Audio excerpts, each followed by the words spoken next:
Hello students, બધાને જય સ્વામિનારાયણ. સહજાનંદ વિદ્યાલય તરફથી જે રસાયણ વિજ્ઞાનનો ઓનલાઈન શિક્ષણમાં ચેપ્ટર 2 આપણે ચાલી રહ્યું છે, કે જેમાં આપણે લાસ્ટ વર્ણપટની ચર્ચા કરી ગયા હતા. હવે એમાં આગળ લાસ્ટ વિડીયો લેક્ચરમાં સતત, પછી ઉત્સર્જન અને અવશોષણ વર્ણપટની વાત કરી હતી. હવે રેખા વર્ણપટની વાત કરીએ છીએ.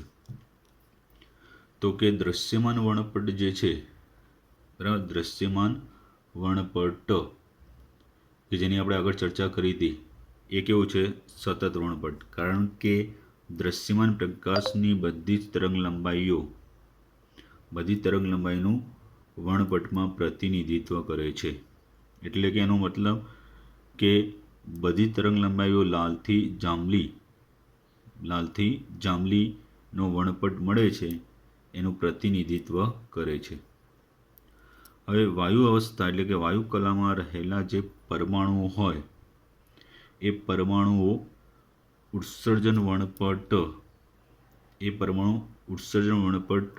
લાલથી જાંબલીની તરંગ લંબાઈનો ફેલાવો સતત કરતા નથી, પરંતુ અમુક જગ્યાએ વિશિષ્ટ તરંગ લંબાઈઓ અને તેમની વચ્ચે કાળો અવકાશ મળી આવે છે.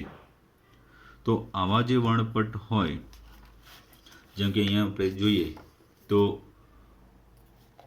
આ રીતે જે છે કે વચ્ચે આવો કાળો અવકાશ મળી આવતો હોય, બરાબર. તો એવો જે કાળો અવકાશ મળી આવતો હોય અને સતત રીતે વર્ણપટ ન મળે, બરાબર, તો એવા વર્ણપટને રેખા વર્ણપટ કે પરમાણવીય વર્ણપટ કહે છે. ફરીથી શું કીધું? તરંગ લંબાઈઓ, જ્યારે કોઈ તરંગ લંબાઈઓ છે એમનો વર્ણપટનો ફેલાવો સતત રીતે ના મળે, પણ અમુક જગ્યાઓએ વિશિષ્ટ તરંગ લંબાઈઓ અને તેમની વચ્ચે કાળો અવકાશ મળે, તો એવા વર્ણપટને શું કહીએ છીએ આપણે? તો કે આવા વર્ણપટને રેખા વર્ણપટ કે પરમાણવીય વર્ણપટ કહે છે. કારણ કે શું થશે? આવા વર્ણપટ વિકિરણના વર્ણપટમાં તેજસ્વી રેખાઓ પણ દેખાય છે. હમણાં દેખી દઉં કે આવા વર્ણપટમાં શું થશે? વચ્ચે તેજસ્વી રેખાઓ પણ દેખાશે. આ રીતે અમુક તરંગ લંબાઈની વિશિષ્ટ રીતે તેજસ્વી રેખાઓ, તો અમુકમાં કાળો અવકાશ દેખાય છે. એટલે એવા વર્ણપટને શું કીધું છે? કયો? તો કે રેખા વર્ણપટ. બરાબર. વર્ણપટમાં ઉત્સર્જિત વિકિરણ વર્ણપટમાં કેટલીક જગ્યાએ તેજસ્વી રેખાઓ દેખાય છે. હમણાં બતાવ્યું હતું ને, એ તેજસ્વી રેખાઓ જોવા મળે અને વચ્ચે કાળો અવકાશ.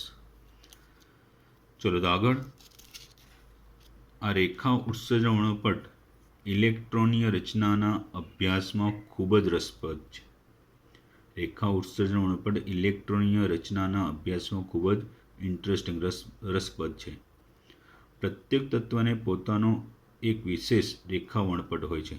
દરેક તત્વ છે એને આવો પોતાનો એક વિશેષ રેખા ઉત્સર્જન વર્ણપટ હોય. બરાબર, ધ્યાન આપજો.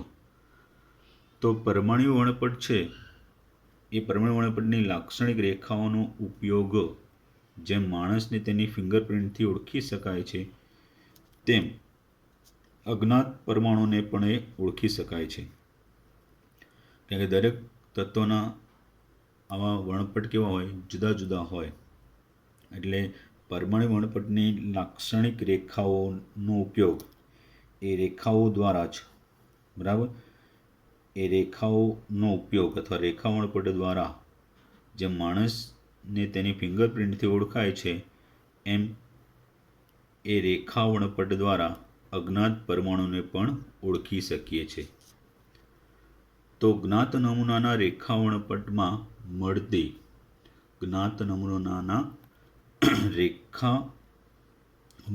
મળતી રેખાઓને અસલ નમૂનામાંથી મળેલ રેખા વર્ણપટની રેખાઓ સાથે ચોકસાઈપૂર્વક મેળવણી કરવામાં આવે છે.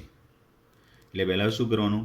કોઈ જાણીતો નમૂનો હોય, એ જાણીતા નમૂનાના રેખા વર્ણપટ અને અજ્ઞાત નમૂનાના વર્ણપટ બંનેને રેખાઓના વર્ણપટને એકબીજા સાથે મેળવવામાં આવે. જો મેચ થાય તો ખ્યાલ આવે કે ભાઈ આ તત્વના પરમાણુનો વર્ણપટ છે. એટલે એના પરથી અજ્ઞાત નમૂનાના પરમાણુને ઓળખી શકાય. જેમ કે ધારો કે હાઇડ્રોજન પરમાણુનો વર્ણપટ જાણતા હોઈએ, રેખા વર્ણપટ, પછી આપણે એને ક્યાંકથી કોઈ સોર્સિસ રૂપે હાઇડ્રોજન ક્યાંકથી મળ્યો હોય અને પછી આપણે એનો વર્ણપટ રેખા રૂપે મેળવીએ અને બંનેને મેચ કરીએ, મિલાવીએ અને સરખા આવે તો કહી શકાય કે અજ્ઞાતવાળો એ શું છે, હાઇડ્રોજન પરમાણુનો વર્ણપટ છે. એટલે આ રીતે અજ્ઞાત નમૂનાના પરમાણુને ઓળખી શકાય છે. બરાબર મિત્રો. આગળ તો આ માટે જર્મન રસાયણ શાસ્ત્રી રોબર્ટ બુન્સેને તત્વની ઓળખ માટે રેખા વર્ણપટનો ઉપયોગ કરનાર સૌ પ્રથમ વૈજ્ઞાનિક હતો. તો એણે શું કર્યું, એટલે તત્વોની ઓળખ માટે રેખા વર્ણપટનો ઉપયોગ કરનાર પહેલો કયો રોબર્ટ બુન્સેન વૈજ્ઞાનિક થયો. Rubidium, caesium, thallium, indium, gallium, scandium તત્વોની શોધ પણ આ રીતે જ તેમના ખનિજો હોય એમના પૃથ્થકરણ સ્પેક્ટ્રોસ્કોપી વડે કરતા અથવા કરવામાં આવ્યું ત્યારે થઈ હતી. એટલે જે ખનિજો મળ્યા એમાં શું કરવામાં આવ્યું કે ભાઈ એમના રેખા વર્ણપટ મેળવવામાં આવ્યા. પછી એમને એ તત્વોના રેખા વર્ણપટ સાથે સરખાવ્યું તો ખ્યાલ આવ્યો કે ભાઈ આ રૂબિડિયમ તત્વ છે, આ સીઝિયમ તત્વ છે.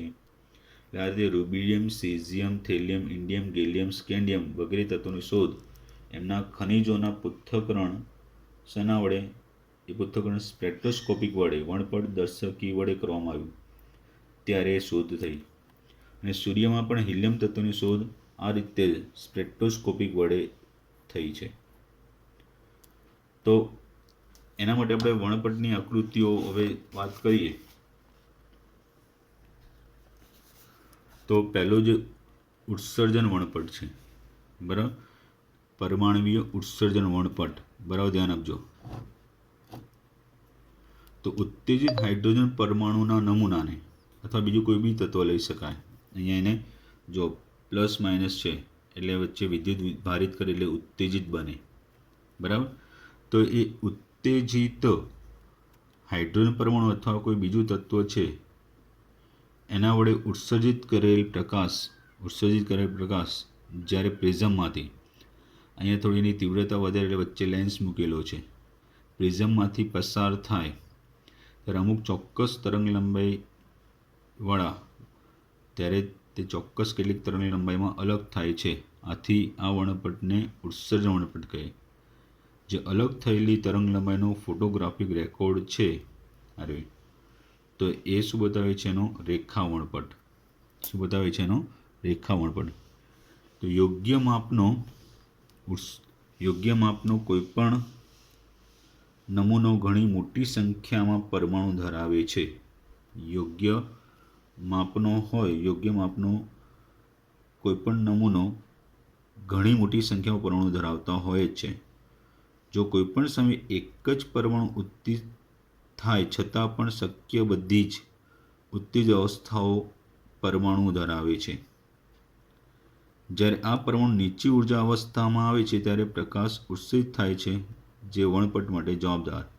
તો આગળ સમજાયું હતું ને કે શું કીધું હતું કે કોઈ પણ નમૂનો હોય એમાં ઘણા અસંખ્ય પરમાણુ હોય છે. કોઈ એક સમયે એક જ પરમાણુ ઉત્તેજિત થાય છતાં પણ શક્ય બધી ઉત્તેજ અવસ્થાઓ ધરાવે.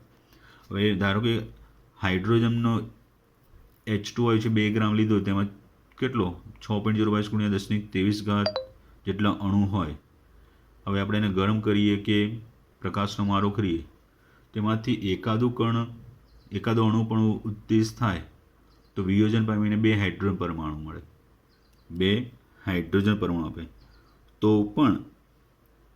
પણ શું કરે છે, સાંભળજો. ખાલી 2 હાઇડ્રોજન પરમાણુ ઉત્તેજિત થાય, એક અણુમાંથી 2 હાઇડ્રોજન પરમાણુ ઉત્તેજિત થાય તો પણ શક્ય બધી જ ઉત્તેજિત અવસ્થાઓ પરમાણુ ધરાવે છે.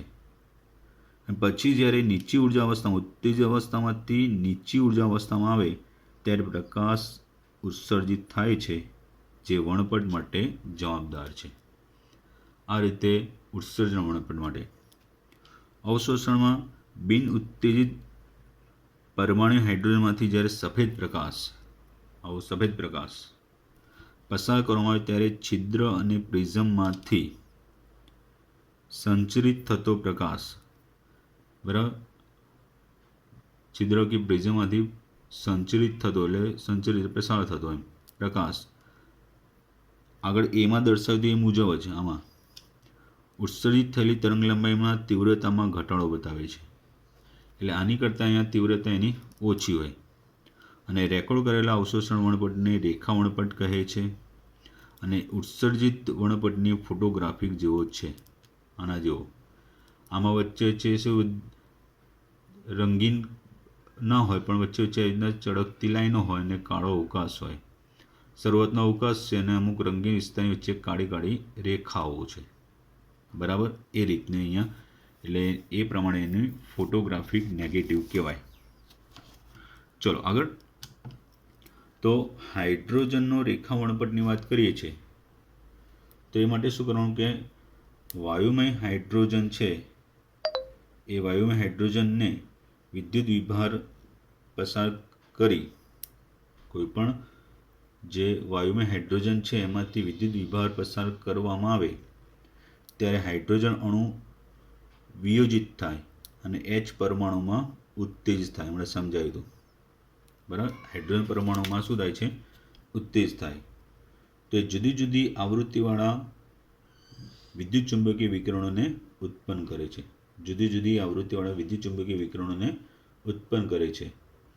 તો હાઇડ્રોજન વર્ણપટ છે એ કેટલીક શ્રેણીઓનું બનેલું છે જેને શોધનાર વૈજ્ઞાનિકોના નામ પરથી દર્શાવવામાં આવ્યા છે.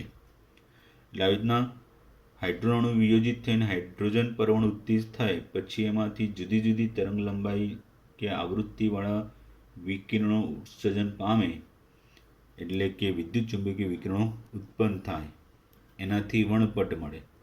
અને એ વર્ણપટમાં ઘણી બધી રેખાઓની શ્રેણીઓ બને છે, બરાબર. એટલે ઘણી બધી રેખાઓની શ્રેણીઓ બનેલું છે જેનું શોધનાર વૈજ્ઞાનિકોના નામ પરથી નામ આપવામાં આવ્યા છે.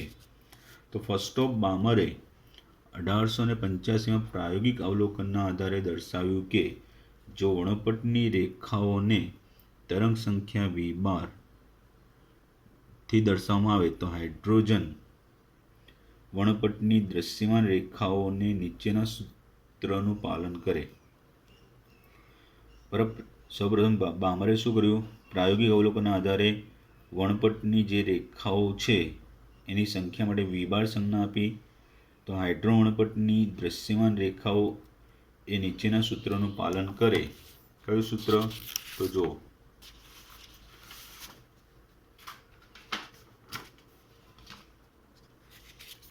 v = 109,677, બરાબર. તો એ મુજબ 10,09,677 1/2 -